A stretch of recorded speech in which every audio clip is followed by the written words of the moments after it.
Hello, this is John Ryman from Oakland Socialist, coming at you again on my podcast after a long absence with the issue of whether or not Trump and Putin stole the recent elections.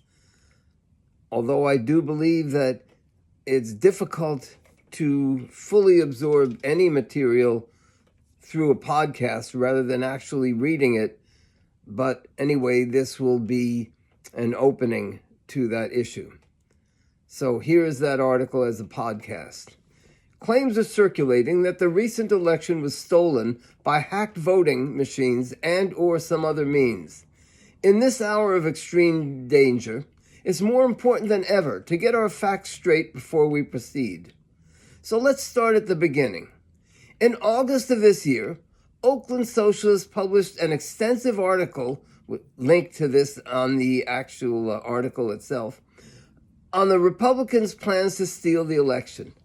Understanding those plans helps us understand what happened in the recent elections. Those unfamiliar with that might consider stopping and reading that link before going further.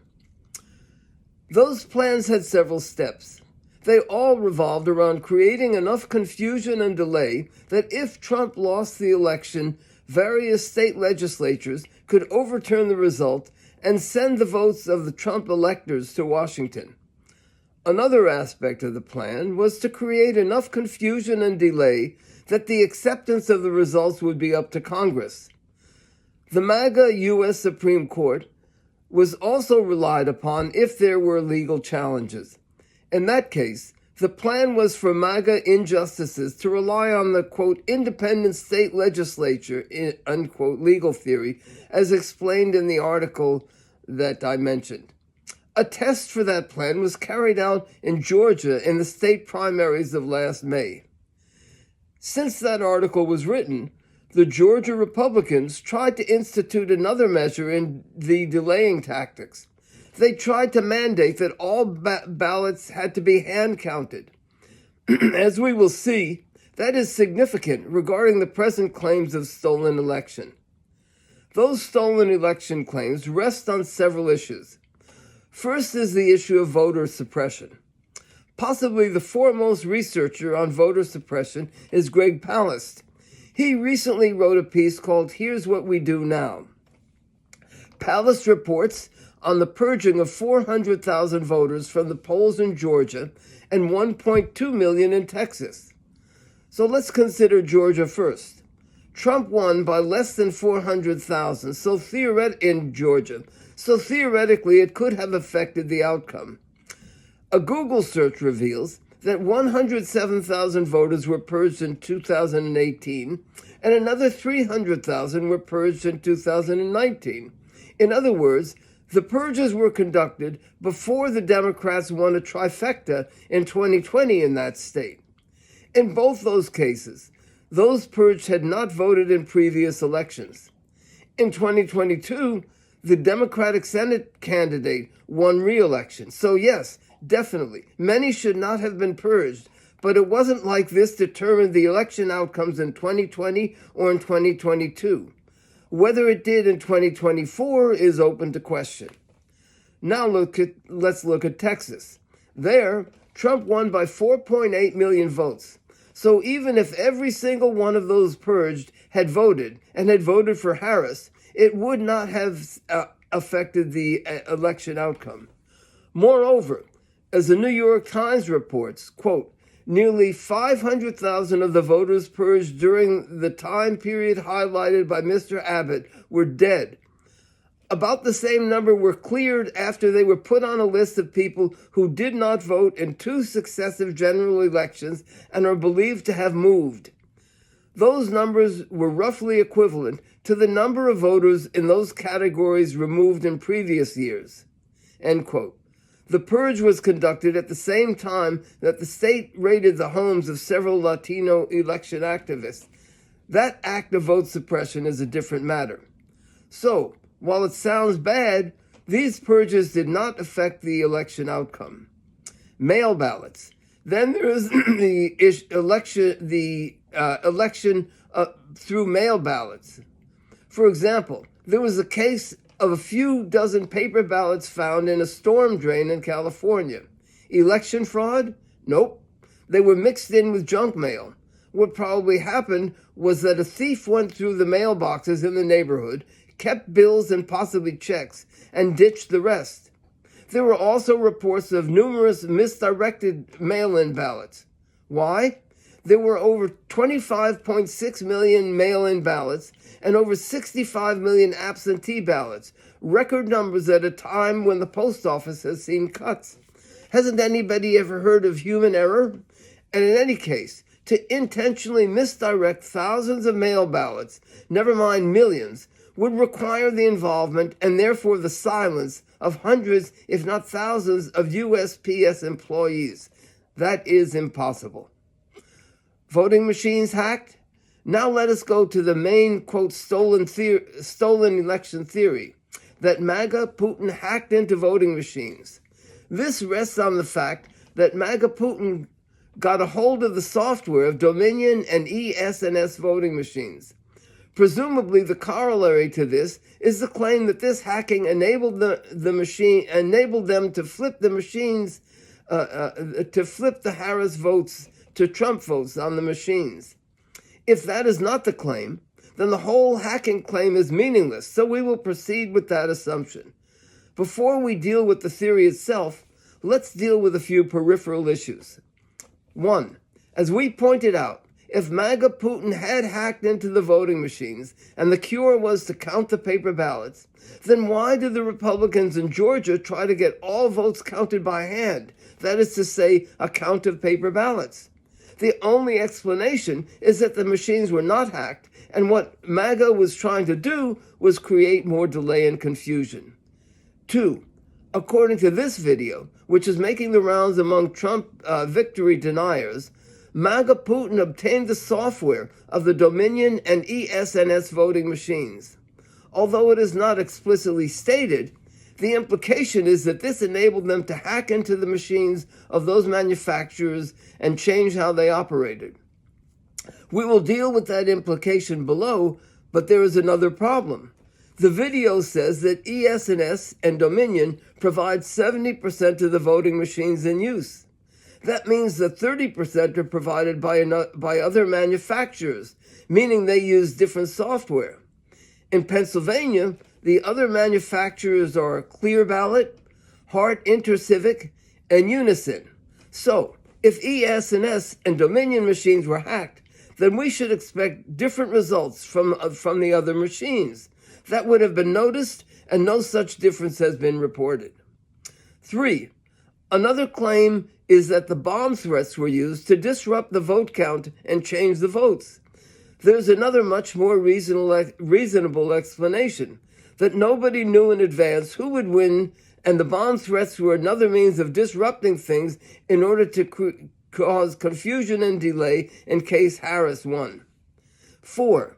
At this point, Trump's margin of victory is razor thin in 3 key swing states: Pennsylvania, 121,564 votes, Michigan, 80,618 votes, and Wisconsin, 29,417 votes.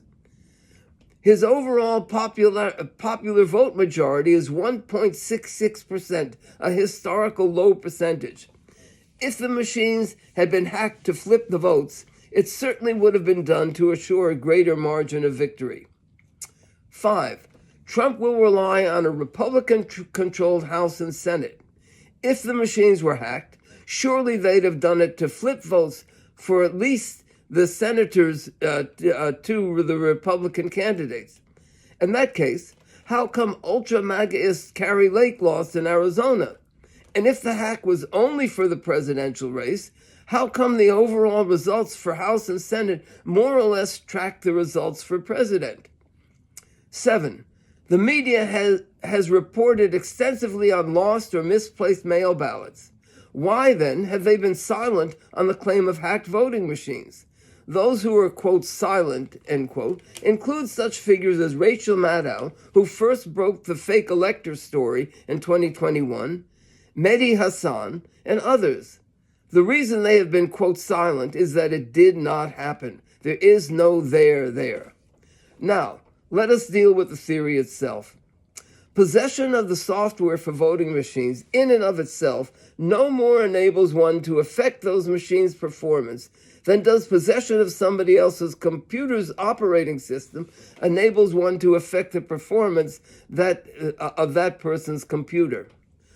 One must get into that computer, or in this case, MAGA Putin must get into the voting machines themselves. Let me repeat that. MAGA Putin must get into the voting machines. Nobody is actually claiming that that is what happened, and in fact, it's nearly impossible for them to have done so. According to Wikipedia, there were 176,933 voting precincts in the United States as of 2020. I just got off the phone with the office of the Secretary of State of Tennessee. More about that later.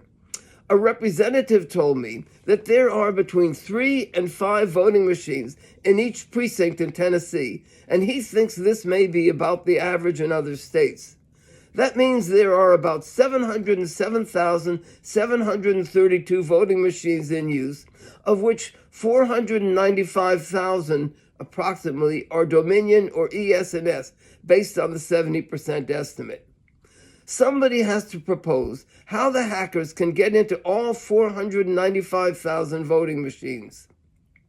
Doing it individually would be only slightly easier than expecting Santa Claus to go to the home of every child around the world on one evening.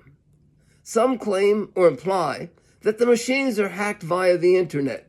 Nope, the machines are not connected to the internet at all, neither before nor during the election.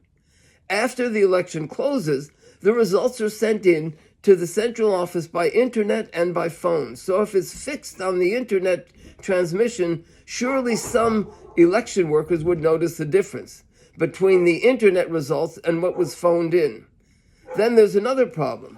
According to the office of the Tennessee Secretary of State, 2 computer technicians, one appointed by the Democrats and one appointed by the Republicans, test the accuracy of every single voting machine before they go into use, and then they are tested again after the election.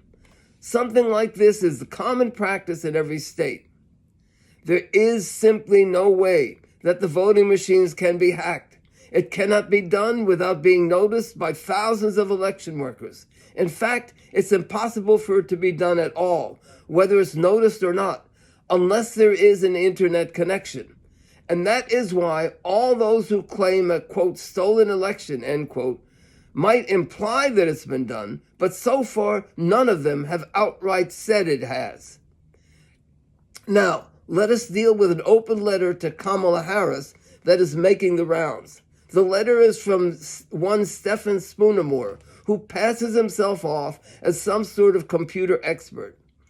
A search on LinkedIn reveals that he appears to be what we in the building trades call a jack of all trades and master of none.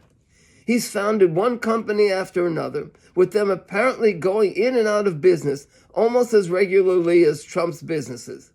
He also fancies himself to be a playwright, although according to the New York Times, he's not a very good one. There is a type of so-called inventor in the United States that flits from one so-called genius invention to another, and in fact is really a crackpot. That is what Spoonermore appears to be. But maybe he's not. And even if he is, even a crackpot can be right once in a while. Spoonermore has 2 main claims. First, he talks about suspicious bullet voting, or what Spoonermore calls, quote, drop-off votes, end quote. That's where the voter votes for one candidate in one race only and doesn't vote for any other races. In this case, there is an unusually high number of Trump drop-off votes in key swing states. Spoonermore gives this example, quote, there are unprecedented results of drop-offs in 2 western swing states.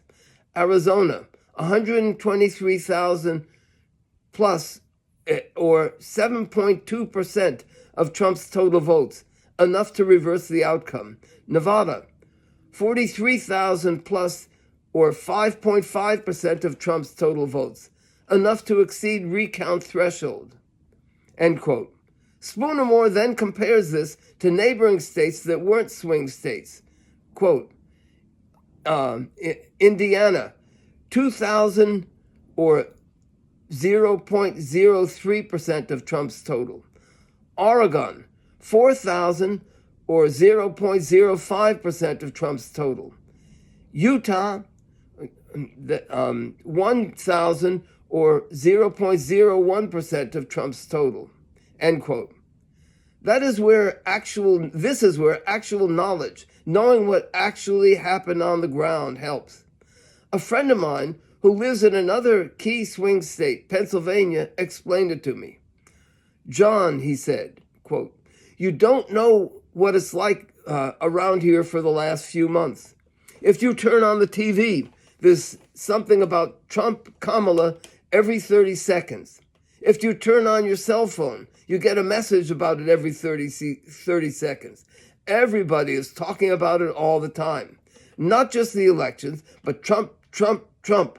You'd have to be living in a cave away from everybody else to get away from it. So, what's happened is that the average person who doesn't give a fuck might go and vote, but they'd vote for one person and one person only. It's like the Trump-only votes are the, quote, fuck it votes, end quote. This person's city is passionate about American football. At the same time, most people in that city hate New York for some odd reason. This person explains it to me like this, quote, it would be like the Philadelphia Eagles played the New York Jets in the Super Bowl and you weren't into it. It would be like, what's wrong with this guy, end quote. Spoonermore doesn't bother to investigate, so he completely missed the boat on this. Then he makes another claim. This revolves around Elon Musk's $1 million lottery, which supposedly gave him access to thousands of Trump voters. Again, where Spoonermore misses the vote lies in the fact that those who signed up for the lottery got $100 each, plus an additional $100 for every signatory they recruited. My friend, who is a Harris voter, made $600 that way, recruiting other Harris voters. Now, let's look at Spoonermore's other main claim. Quote, Musk's team used this system to build a list of voters pledged to vote for Trump. This list could also be used to make a ghost ballot voter list. E-poll book data is nearly always linked to the internet, and in many jurisdictions, this link was being made in real time via Mr. Musk's Starlink or any available wireless network. Throughout the day, Musk's team could compare existing turnout models to likely outcomes based on well-established voter profile databases versus the actual voter turnout coming in from e-poll books, end quote. Spoonermore is either ignorant or simply lying. The voting machines are not connected to the internet during the election process. Let's repeat that. Voting machines are not connected to the internet. The rest of what Spoonermore writes is just a bunch of mumbo jumbo, and I challenge any reader to read it and then repeat back a summary of what it claims. If you cannot, remember this. It's not because you are dense, it's because what he writes makes no sense. Here is a more detailed analysis, and there's a link in the article to that. Here's a more detailed analysis of Spoonermore's letter by somebody who is more thoroughly familiar with computers and voting machines. It is well worth reading. Conclusion. There's only one of two ways the vote could have been stolen via hacked voting machines. One would be for computer technicians to personally visit all the approximately 707,732 voting machines and physically enter into them. It is impossible for that to have happened without the cooperation, and therefore the silence, of thousands of officials. The other would be for all the machines to have an internet connection while those machines are being operated. That did not happen. In other words, it is impossible for the voting machines to have been hacked, period. Some say, quote, oh, I'm not saying the vote was stolen. I'm just saying there should be an investigation, end quote. That is exactly what some of the MAGAites said in 2020. It was just an excuse to cast doubt on an election because they did not like the results. If we do that, we will come off to the overwhelming majority of people in the United States, including Harris voters, as being no different from the MAGAites of 2020. That's because there is no factual grounds to challenge the election results. Others say, quote, Trump should not be allowed to serve because he is an insurrectionist, and the Constitution bars insurrectionists from serving as president, end quote. Well, yes, he is, and yes, it does, but there are two problems here. First is that exactly as is the case with Trump Putin having gotten that software, we knew he was an insurrectionist way before the election took place. But in neither case did anybody on the left seriously raise the issue. Where were the voices saying machines were hacked before Trump won? Where were the voices on the left demanding that he be removed from the ballot because he is an insurrectionist? A few institutionalists, like conservative Republican retired Judge J. Michael Luttig, were raising it, as far as the insurrection issue. Why weren't those on the left joining in the call back then?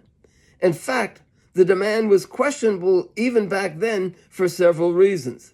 It would have strengthened MAGA, and it is virtually certain that the MAGA Supreme Court would have thrown it out on the national level as they did for individual states like Colorado. That would have left us with the worst of both worlds. And how today do those proponents propose to prevent Trump from taking office? Nobody that I know of is operating under the illusion that there is the slightest chance of getting Biden to refuse to recognize the Trump victory. Bill Weinberg, who does some usually excellent podcasts in his Patreon-based Counter Vortex, I have posted some transcripts of some of them on Oakland Socialist. He destroys the campus as well as U.S. imperialism. Bill is an invaluable comrade. However, he recently posted a podcast which deals extensively with these issues. His podcast gives valuable information on Trump's appointees. He also makes other good points. However, the podcast appears to make the same arguments as do others as far as Trump Putin having gotten a hold of the software. The implication is just the same, that was used to change how the voting machines functioned. But then he says he doesn't know if the machines were hacked. In conversation and in email communications with Bill, he says it was not his intention to imply that the machines had been hacked and that is not his main point. I completely accept that. But given what is making the rounds, people will misunderstand it. Once again, as we have pointed out, hacking into the machines is impossible without an internet connection, and there was no such connection. Failing to point this out, whether he intends to or not, Bill leaves the listener with the impression that maybe, probably in fact, the machines were hacked. They were not. Bill then raises the issue of Trump being an insurrectionist. He is right. That is true. Bill points out that the 14th Amendment bars insurrectionists from holding office. Sure. And who's going to enforce it? Bill seems to admit that neither the Democrats nor the Supreme Court will do so. Bill's solution is to call on the MAGA electors to switch their votes to Harris. Electors who do that are what's called, quote, faithless electors, end quote. In the first place, in 14 states, a faithless elector can be replaced. But anyway, that doesn't matter. MAGA is a cult just as much as Jonestown was. Trump's cult followers will do anything and believe anything he says. The Trump electors were carefully chosen by the Republican cult to be absolutely loyal. No amount of reason will convince them to vote for Harris. And if any of them did switch their vote, their lives would literally be in danger, and they all know that. Maybe if there were a truly mass movement of many millions of workers, one which shuts down the entire country, the MAGA electors would switch their votes to Harris. I don't think that Bill thinks that the tiny opposition forces can organize such a movement, nor that one will arise spontaneously, especially not when tens of millions of workers support Trump. What are the chances of vote nullification winning over the millions? I recently talked with two workers. One of them is retired, and the other is disabled with long COVID. One is white, the other black. They both despise Trump and mourn his, quote, 3 inches, end quote, head turn. I criticized Biden for having welcomed Trump into the White House to them. They both said he had to do that. No amount of arguing could convince them otherwise. So, if I couldn't convince them of that, the chance of building a wider movement around the vote nullification slogan is nil. In fact, starting down that election nullification road can be dangerous, especially when we don't recognize that the goal is entirely unwinnable.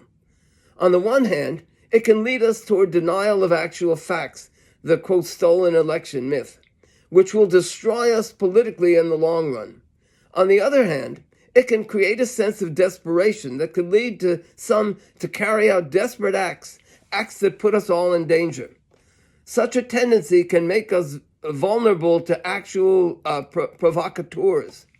I'm not saying that all, or even most of those who engage in election denialism and call for election nullification are open to such actions.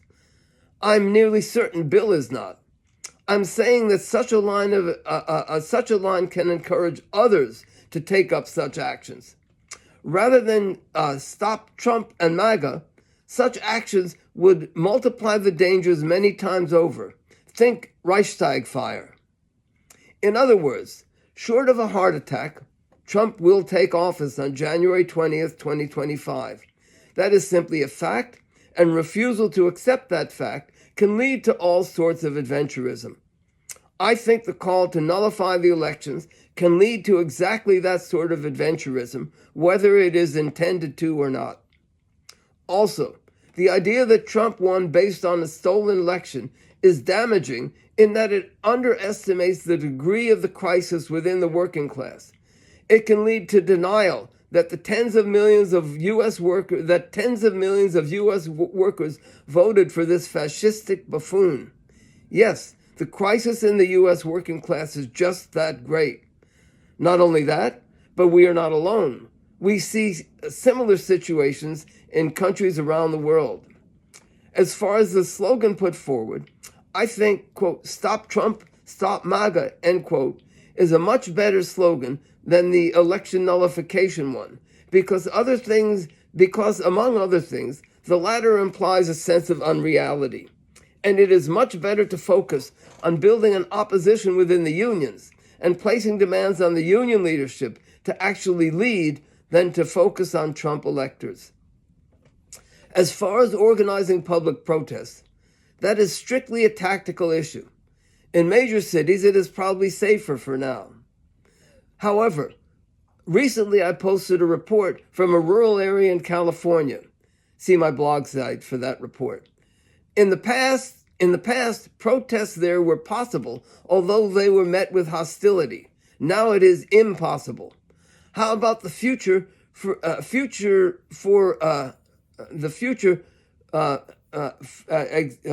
protest in Washington, D.C. on Inauguration Day, January 20th?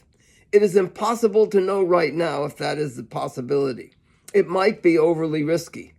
The general point is that holding protests is not a matter of principle. No serious person would organize one in Russia or in Syria now, for example. Will a new movement arise? We don't know. The second part of Oakland Socialist Perspectives for the Trump Regime deals with that question. We urge readers to look at it. One main point is that the working class socialist forces are tiny and without influence. We must admit that fact.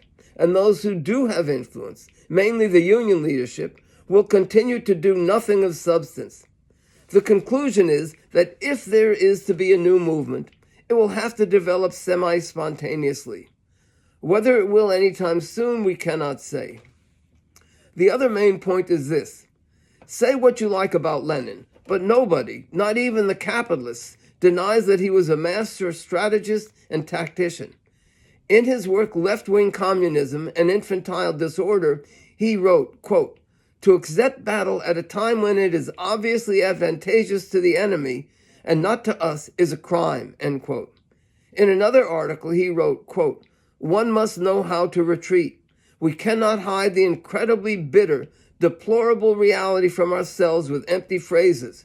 We must say, God grant that we retreat in what is halfway good order. We cannot retreat in good order, but God grant that our retreat is halfway good order," end quote. Building an open opposition is not a matter of principle. It is a strategic and tactical question. I'm talking about an open opposition, for instance, in the streets. First and foremost, we must recognize that our forces are in an extremely weakened position. They won't be able to, quote, "build a movement," end quote. The movement will have to develop semi-spontaneously. How and when that happens, or even if it happens at all in the coming few years, we do not know. That doesn't mean we do nothing, but we cannot afford to have the puffed-up pretensions of the sectarian left, which pretends that it will, quote, "build a movement" itself. Election nullification will not succeed. Trump will take office on January 20th. We must recognize that fact, no matter how painful it is. The claims of vote fraud are also prevent us from retreating in good order. A lot of what we can do depends on how far and how fast Trump will move and to what extent the unofficial MAGA army will develop. Those are things which we simply do not know because the situation is entirely unprecedented in U.S. history. But in any case, we have to start with a recognition of reality. Trump won the election, and not by hacking voting machines or any other such violation of the formal rules. He did it because he actually got more votes than Harris. And what happened? And that happened because of the devastating crisis in the U.S. working class. End of article. And this is John Ryman from Oakland Socialist coming at you again.